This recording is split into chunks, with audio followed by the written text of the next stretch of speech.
This video is the second video in our Net Zero series. The first video was the introduction. In today's video, we're going to talk about, what's really important, what the plan is, and where we're going to start. So after today's video, you'll be able to actually go away and start doing something. But before we get to that, I have to talk through something that's very important, and I'm probably going to keep saying this week after week after week because it's very important. And that is that this smarter control strategy that we're going to develop, that you're going to download into controllers, the smarter control strategy, it doesn't generally save energy. It's very important to understand that, because a lot of people think that, we read the control strategy document and then we convert those words, we convert them into code and we download them into controllers. People think that saves energy, and it doesn't save energy. And we rush off the next system, the next system, the next system. It's very important to understand that code, it doesn't save the energy. What it does is the way you write the code and how you structure it, it creates more flexibility and more parameters that we can adjust. So an optimized control strategy is a control strategy that, as you're studying this system and the systems downstream of it and the systems upstream of it, and you're looking here and you're making change, and you adjust this system, you adjust that, and oh, hang on, that's not what I expected. It's now wasting energy somewhere else in a different plant room.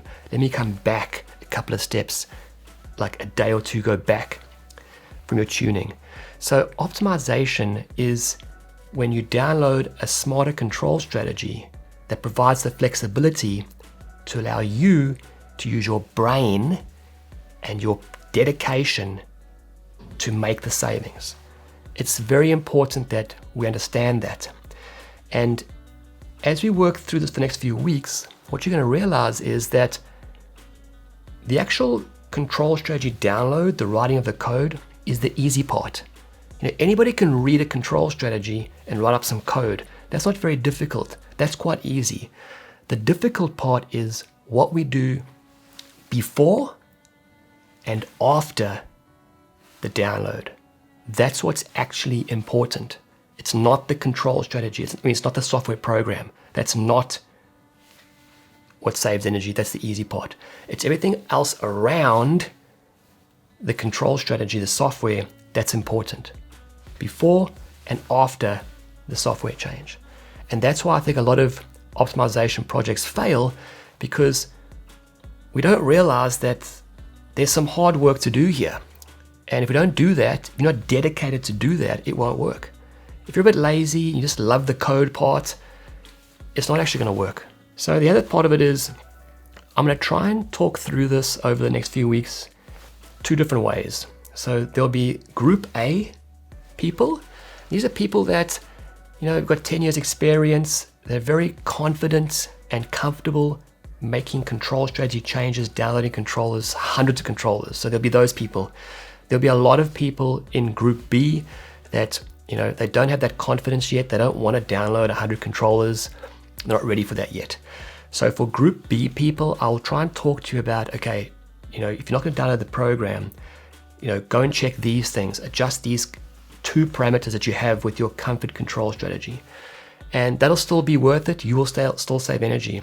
And I think over a year or two, as you get more into this and you think about it a bit more, and you get more practice, tweak here, tweaking there, you'll probably come back to the start of this when you're ready, and you'll start downloading the controllers. Because there's only so far you can go with making adjustments. We have to build the control strategies from the ground up to maximize what's available to us. So group A people, download the controllers. Group B people, just make adjustments. I'm going to try and do those two things in parallel.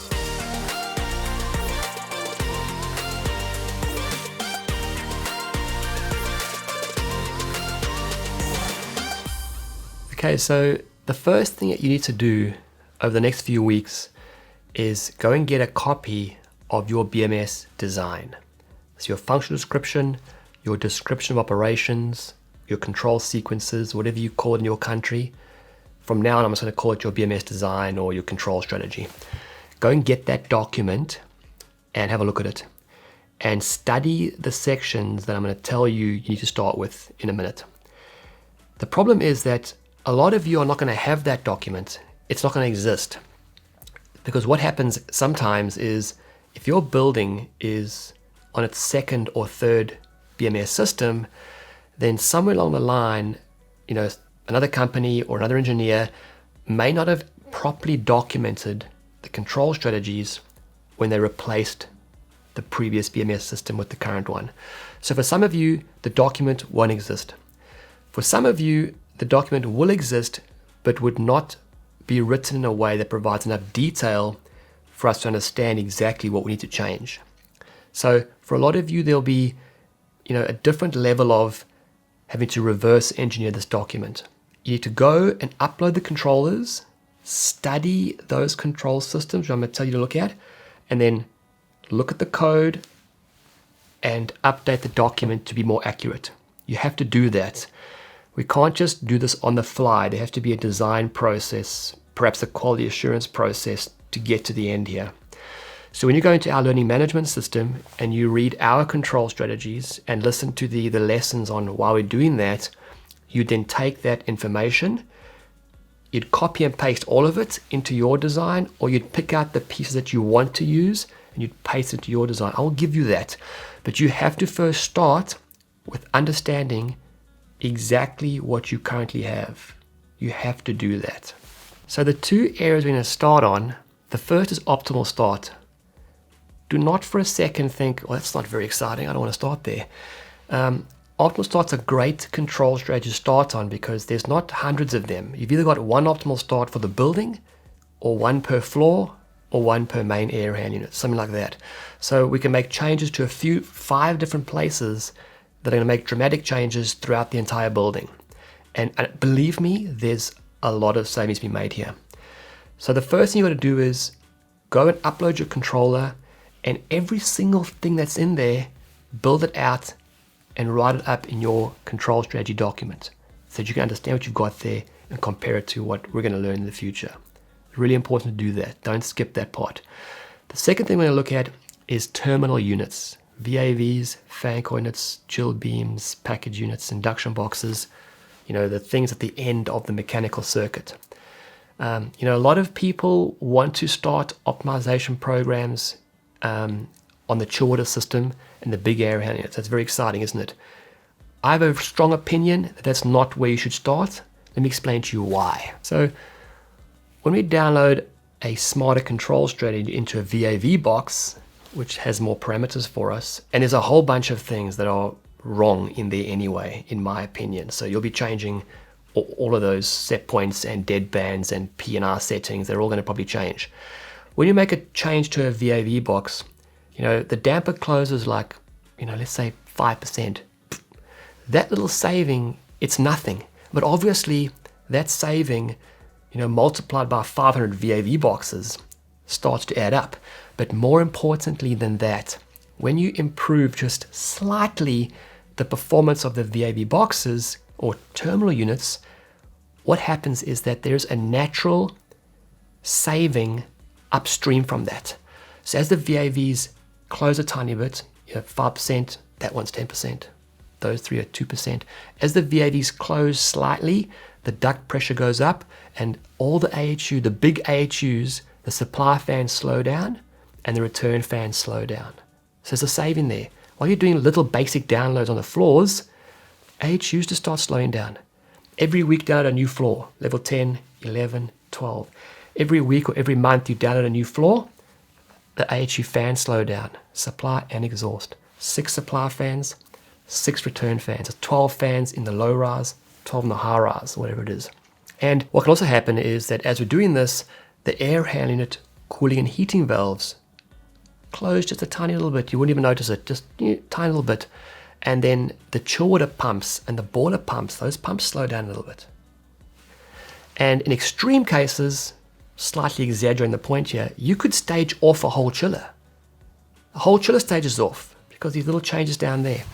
So it's super important, in my opinion, that we start over here. So that's the first reason. The second reason is that we need to change the code in the VAV box, how you write the code, to create parameters that we need elsewhere that don't exist right now. So we need to get the VAVs to present us with parameters that we can use up at the air handling units for the supply air pressure resets and the supply air temperature resets.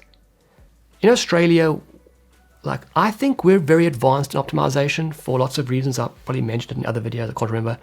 But we started on the chillers and the air handlers a long time ago. So the last 10 years, we've been optimizing the air handlers. We've done a pretty good job, I think. The problem is that we can't go any further with our AHUs. We can't optimize any further because the information that we need to go the next step, we don't have available to us from the terminal units, the VAVs and the fan coil units.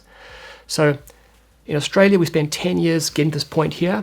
We now need to stop, do the VAVs first like we should have, and then rebuild completely all of our air handling unit strategy. So for those of you, a lot of you that are not in Australia, you're going to save yourself 10 years. The lessons that we've learned, you just start in the right place at the end of the circuit. We optimize that. We use that data upstream. We use that data as we go up towards the primary systems. The second part of it is that when we later on developed global control strategies that affect the whole building, like those control strategies, like peak demand management and outside air temperature resets. Those control strategies, in my opinion, haven't worked in the past very well because what we used to do was we'd build a peak demand management strategy and we'd bolt it onto dumb comfort control application-specific controllers. So we develop something and try and make it work with something that's not very flexible. So if we redesign how we develop our VAVs and our fan coils and our terminal units now first, the new information, the parameters that we now have, that are used upstream, but also that information, those points, those adjustable points, and how we structure the code, how we build it up, is necessary for the global control strategies to work properly. So what we do in the VAV, there's a lot of reasons why we're going to do that. So the third thing is, look, it's obviously easier to start downloading terminal units. So you like I said before, you download a quarter of the floor, you test that. Oh, that's didn't work like I thought it would. Let me change that code. Oh, there we go, that works. Let me do the whole floor. You download the whole floor, you test it, yeah, now it's working. Oh, a few mistakes here. Second floor, third floor, fourth floor. So you can take a little bite, just dip your toe in, try a bit, get better at it, understand more, whatever it is, and then work up. It's an easy way to transition into this. The second thing is, it's going to take you 12 months to download 30 floors of VAVs in maintenance time. So we may as well start in the front, downloading the stuff that will take the longest to build. We could spend 1 month in a chiller plant room and be done with it. But the VAVs, you've got to download every VAV. That's 2 to 3, maybe 5 minutes per VAV to download, depending on how your system works. You do global downloads. Let's start on the high volume downloads, the hundreds of them, and we keep chipping it away. It might take you 2 years to get through all the floors in service time. Right, the fourth one, listen carefully here. There's a bit of a game to play here.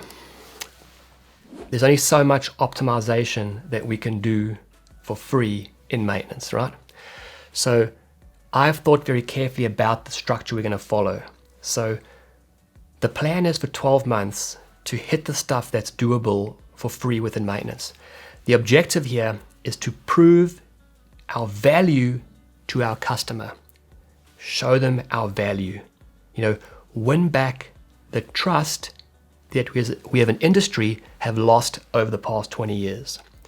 So for a year or so, we make this work and we prove our value, and the customer sees that and thinks, these guys are doing an amazing job. I love these guys. I wish we could be Facebook friends. And then when it gets to the big systems, air handling units and chillers, cooling towers, we probably need to do that as a proper project. We might need to buy something, variable speed drives or magnetic flow meters, stuff like that. So high level interfaces to chillers, some cabling. So the fourth thing here is that why I want to start here on the terminal units is it's achievable. Let's prove what we can do so that next year, don't tell the building owners I'm telling you this. Next year, you can say, look, in the last 12 months through maintenance, we've done all this. Just look at what we've done here. It's amazing. To go to the next phase in our optimization program, we can't just fit it in during maintenance. We need to run it as a proper project. We need to get our project engineers, our design engineers involved in here, blah, blah, blah. So here's a fee proposal for $50,000 to optimize the chillwater system. It's highly likely your customer will sign off on that because they trust you. They're like, well, these guys did all this great work during maintenance. We've just saved, all this energy efficiency stuff. We've improved our buildings' energy efficiency rating for no real investment. Let's give these guys a go at it. I trust them. This feels good. That's how this game works. Our current strategy is this. We have a 100,000 Australian dollar preventative maintenance contract. We come to site 1 day a week. There's almost zero return on investment for the building owner. They don't get anything for preventative maintenance. Anything that's of value, we charge extra for. So right now, when you go to the building owner and you say, look, we want to try and optimize this stuff, they don't believe you. They're thinking, well, I've been paying you $100,000 a year for the last 5 years. Why couldn't you do this for free? Why couldn't you make this work? Why couldn't you meet me halfway? So they're not likely to sign off on it because you haven't proved them what you can do. So we start on the turtle units, we tackle stuff that we can achieve through the Net Zero program for free, and then later on. Now, for some of your companies, you might decide you'll hit the age use the chillers for free as well because you want to differentiate your business from your competitors. You might do that. Well, not all companies that can be possible, but after the first year, the owners of your business, the BMS companies, can sit down and think, okay, what's our strategy on this? How far are we going to go for free before we start to, try and recuperate some of that? So your call to action is this. You've got to go and get your BMS design and start reverse engineering the optimal start control strategy and the terminal units. Start with VAVs and fan coil units. That's what you have to do. Don't think that you know how the optimal start module works. Oh, I know it works. Someone told me that once. Go and look at it because everyone thinks that the optimal start module is self-adapting. They're not all self-adapting. Some of them you log into it, there's a point there called, I call it building factor. It's a 1. You can make it a 1.2 or a 0.8. But there's often, these things aren't actually auto-tuning or self-adapting, these optimal start modules. So go properly, read the manual, look at the code, study every single point. I'm going to provide a link to the website, this Net Zero thing, and I will provide, I think after this, I'll probably go and make the VAV and the fan control strategy courses and the optimal start course for free.